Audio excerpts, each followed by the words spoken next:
So we're going to expand the garden out.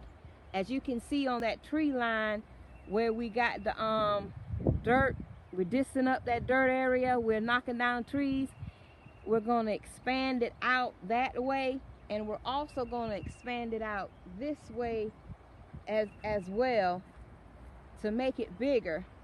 And of course y'all are hearing about what's going on in Ukraine and with Russia, and what President Biden said about the food shortage that is coming up.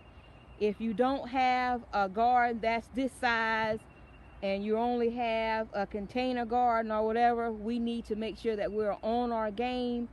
We need to make sure that we're planting something to help us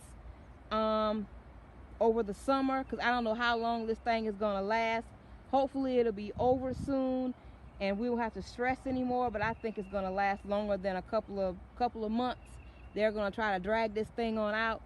So let's make sure that we have something in the ground for our family, for your family, for my family, for our friends and family. Let's work together to make sure that we are prepared for this upcoming shortage.